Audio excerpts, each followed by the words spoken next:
ஒரு video cassette, அதாவது நம்ம விசிஆர்ல எல்லாம் படம் பார்ப்போம்ல ஆரம்ப காலத்துல, இந்த மாதிரி ஒரு வீடியோ கேசட். அந்த வீடியோ கேசட்ல ஒரு வீடியோ இருக்கு. அந்த வீடியோ பார்க்குறவங்க எல்லாருமே வந்து 7 நாள்ல இறந்துருவாங்க அப்படின்னு ஒரு ஃபோன் கால் வருது. இந்த மாதிரி ஒரு செமையான ஒரு ஒன்லைனை எடுத்துக்கிட்டு 2002ஆம் ஆண்டு ஹாலிவுட்ல ஒரு ஹாரர் த்ரில்லர் இன்வெஸ்டிகேஷன் படமா வந்து வெளியானது தான் த ரிங்.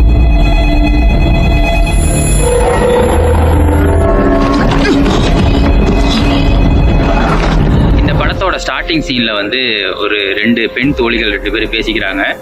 இது மாதிரி நான் ஒரு வீடியோ கேசட்டை பார்த்தேன். அதில் வந்து ஒரு வீடியோ இருந்துச்சு. நானும் என் பாய் ஃப்ரெண்டும் சேர்ந்து பார்த்தோம். அது மாதிரி பார்த்துக்கிட்டு இருக்கையில் ஒரு ஃபோன் கால் வந்துச்சு. இந்த ஃபோனை அட்டன் பண்ணால் நாங்கள் 2 பேரும் வந்து 7 நாளில் இறந்துருவோம் அப்படிங்கிற மாதிரி இந்த ஆப்போசிட்டில் ஒரு பெண் வந்து சொல்கிறாங்க. இது வந்து உண்மையாக இருக்குமா என்னன்னு தெரியல, எனக்கு பயமாக இருக்குது அப்படிங்கிற மாதிரி 2 பேரும் பேசிக்கிறாங்க. இப்போ பார்த்தா அது பார்க்குறவங்களை கொண்டுடும். அதை பற்றி நீ கேள்விப்பட்டிருக்கியா? என்ன மாதிரி என்ன இதெல்லாம் ஒரு கட்டுக்கதை அப்படின்னு அந்த தோழி வந்து சொல்றா. 2 பேருமே போய் படுத்துடுறாங்க. அந்த 7வது நாள்ல வந்து அந்த பெண் வந்து இறந்து போயிடுறா. அந்த பெண் வேற யாரும் இல்ல, நம்ம ஹீரோயினோட தங்கச்சி. நம்ம ஹீரோயின் ஒரு ஃபேமஸான ஒரு ரைட்டர். படத்தோட ஹீரோயினுக்கு வந்து ஒரு மகன் இருக்கான். இந்த மாதிரி போயிட்டு இருக்க கதையில திடீர்னு அவளோட இறப்பு செய்தி நம்ம ஹீரோயினுக்கு வந்து கிடைக்குது. அவ வர்றா. படத்திறப்பு விழா மாதிரி ஒரு விழா வந்து எடுத்துக்கிட்டு இருக்காங்க. அந்த நேரத்தில் ஹீரோயினோட அம்மா வந்து சொல்றாங்க, இது மாதிரி உன் தங்கச்சி சாவுக்கு வந்து காரணத்தை வந்து நீ கண்டுபிடி, ரொம்ப கொடூரமான சாவா இருந்துச்சு அப்படிங்கிற மாதிரி அவங்க அம்மா வந்து ஹீரோயின் சொல்றாங்க. ஆனா எனக்கு தெரிஞ்சாகணும், நீ ஏதாவது பண்ணி கண்டுபிடிச்சு சொல்லு ரேச்சல். அவ முகம் எப்படி இருந்தது தெரியுமா? நம்ம ஹீரோயின் வந்து அவன் தங்கச்சியோட சாவுக்கு காரணம் என்ன அப்படிங்கறத வந்து ஒரு இன்வெஸ்டிகேஷனை வந்து ஸ்டார்ட் பண்றாங்க. இது வந்து கடைசியா போய் ஒரு இடத்துல நிக்குது. அதுதான் அந்த படத்தோட.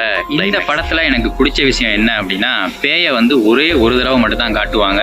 ஆனா வந்து படம் ஃபுல்லா வந்து அந்த பேய் வர்றதுக்கான அந்த அறிகுறிகள்னு சொல்லுவோம்ல, அந்த மாதிரி சில விஷயங்களை காட்டி நம்மளை பயமுறுத்தினது வந்து படத்துக்கு வந்து மிகப்பெரிய பிளஸ் அப்படின்னே வந்து சொல்லலாம். அதே மாதிரி மியூசிக்கும் வந்து இந்த படத்துக்கு மிகப்பெரிய பிளஸ். இந்த படத்தோட கான்செப்டே வந்து ஒரு வித்தியாசமான கான்செப்ட். ஒரு வீடியோவை நம்ம பார்க்குறோம். அந்த வீடியோவை பார்த்து எண்டு முடிச்சதுல வந்து ஒரு கால் வருது. இந்த வீடியோ பார்த்த நீ வந்து நான் 7 நாள்ல இறந்துருவேன் அப்படின்னு ஒரு கால் வருது அப்படிங்கிறதே ஒரு வித்தியாசமான கான்செப்ட். இந்த கான்செப்டுக்கே வந்து இந்த படம் வந்து ஓடுனுச்சு அப்படின்னே வந்து சொல்லலாம். இந்த படம் வந்து 2002ல ரிலீஸ் ஆனிச்சு. அதுக்கப்புறம் வந்து ரிங் 1, ரிங் 2, 3 அப்படின்னு சொல்லி 3 பாகங்கள் வந்து இன்வெஸ்டிகேஷன் போயிட்டு இருக்க நேரத்துல வந்து நம்ம ஹீரோயினோட பையன், ஹீரோயினோட அந்த பாய் ஃப்ரெண்டு, இவங்க 3 பேருமே வந்து அந்த வீடியோ கேசட்டை வந்து பார்க்குற ஒரு சூழ்நிலை வந்து ஏற்படுது.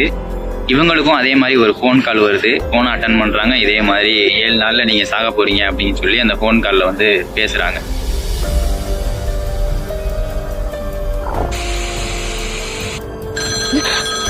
நமக்கும் அந்த சாவு வந்து நெருங்கிட்டே வருது. 7 நாள் நம்ம இறக்க போறோம் அப்படிங்கிறத ஹீரோயின் தெரிஞ்சுக்கிட்டு அவங்க இன்வெஸ்டிகேஷனை வந்து அதிகப்படுத்துறாங்க. விரைவா வந்து இன்வெஸ்டிகேஷன் பண்றாங்க. நம்ம எப்படியாவது இந்த இதுல இருந்து தப்பிச்சிடணும் அப்படின்னு, நம்ம பையனையாவது தப்பிக்க வச்சிடணும் அப்படிங்கிற மாதிரி ஹீரோயின் வந்து யோசிக்கிறாங்க.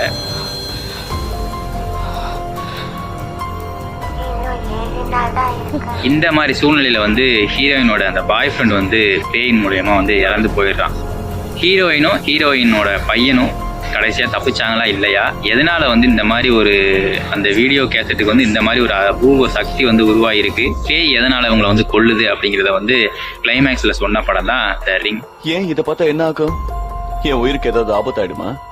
இதோட 4 பேர் இறந்து. இதுல வந்து ஒரு ட்விஸ்ட் ஒண்ணு இருக்கு. அதை நான் என்ன கதை அப்படிங்கிறத முழுசா சொல்லல. அதை நீங்க படத்தை பார்த்து தெரிஞ்சுக்கங்க. தமிழ் டப்ல இருக்கு. நீங்க பார்த்து என்ஜாய் பண்றதுனா என்ஜாய் பண்ணலாம். ரொம்ப நல்ல படம். எந்த விதமான வல்கார் சீனோ இல்ல. இது வந்து நான் நிறைய படங்கள் வந்து சொல்லியிருப்பேன், 16 வயதுக்கு கீழே இருக்கிற குழந்தைகள் வந்து பார்க்க முடியாது, ரொம்ப ஹாரரா இருக்கு அப்படின்னு சொல்லியிருப்பேன். அந்த மாதிரிலாம் இதுல கிடையாது. ஒரே ஒரு இடத்துல மட்டும் தான் பேயை காட்டுவாங்க. மற்றபடி இந்த இன்வெஸ்டிகேஷன் கிரைம், அதாவது ஹாரர் த்ரில்லர் மாதிரி தான் இந்த படத்தோட ஜேர்னர்னு நான் சொல்லிட்டேன் ஏற்கனவே. ஸோ அந்த இன்வெஸ்டிகேஷன் எவ்வளோ சூப்பராக இருக்குது அப்படிங்கிறத இந்த படத்தில் வந்து காமிச்சிருப்பாங்க. மற்றபடி இந்த படத்தை வந்து யார் வேணாலும் பார்க்கலாம், எப்போ வேணாலும் பார்க்கலாம். ரொம்ப நல்ல படம். எந்த விதமான அடல்ட் கண்டென்ட் சீன்லாம் எதுவுமே கிடையாது. ரொம்ப நல்லாவே இருக்கும் இந்த படம். பார்க்குறதுக்கு வந்து ரொம்ப நல்லா இருக்கும். ஸோ இந்த படத்தை பார்த்து என்ஜாய் பண்ணுங்கள். நம்மளோட சேனலை வந்து சப்ஸ்கிரைப் பண்ணிக்கிங்க. Thank you so much.